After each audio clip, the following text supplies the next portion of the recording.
જે કોઈ લારી કે રેકડી ચલાવતા હોય અને જેમને લારી કે રેકડીમાં નુકસાન થયું હોય એવા લોકોને 7500 રૂપિયાની સહાય કરવાનું નક્કી કરવામાં આવ્યું છે, જેની નાની કેબિન હોય 40 ફૂટ સુધીની એવા સૌ લોકોને 25,000 રૂપિયાની સહાય કરવાનો નિર્ણય લેવામાં આવ્યો છે. મોટી કેબિનો જે 40 ફૂટથી વધુ હોય એવા લોકોને 50,000 રૂપિયાની સહાય કરવાનો નિર્ણય લેવામાં આવ્યો છે. પાક્કી દુકાનો જેની હોય એવા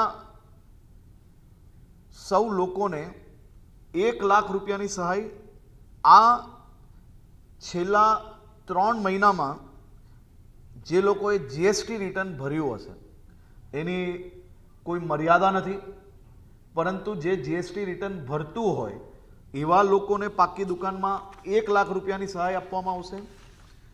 જેમની પાક્કી દુકાન છે અને જીએસટી રિટર્ન ભરે છે તેમને સરકાર દ્વારા ખૂબ પ્રોગ્રેસિવ વિચાર રાખીને લોન આપવામાં આવશે.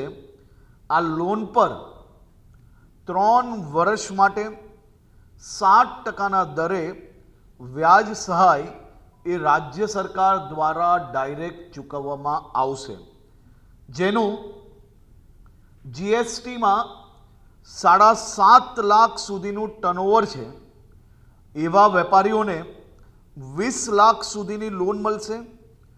વધુમાં વધુ એટલે કે સીધે સીધું આવા વેપારીઓને 5 લાખ રૂપિયા વ્યાજ સહાય એ રાજ્ય સરકાર દ્વારા ચૂકવવામાં આવશે.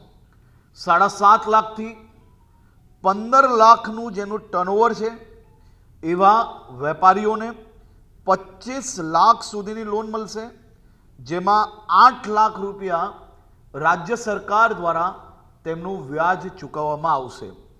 15 લાખથી વધુ જેનું ટર્નઓવર છે એવા વેપારીઓને 30 લાખ સુધીની લોન આપવામાં આવશે. વધુમાં વધુ એટલે કે 10 લાખ રૂપિયા સીધા રાજ્ય સરકાર આવા વેપારીઓનું વ્યાજ ભરવાનો નિર્ણય લેવામાં આજે આવ્યો છે. હું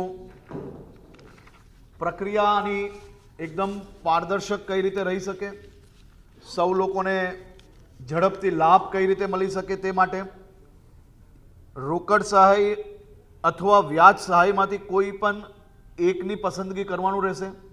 કલેક્ટરશ્રીના માર્ગદર્શનમાં એની ટીમ દ્વારા આ ફોર્મ 48 કલાકમાં લેવાની શરૂઆત કરી લેવામાં આવશે અને તાત્કાલિક આ લોકોને રાહત ચૂકવવાનો બી નિર્ણય રાજ્ય સરકાર દ્વારા કરવામાં આવ્યો છે.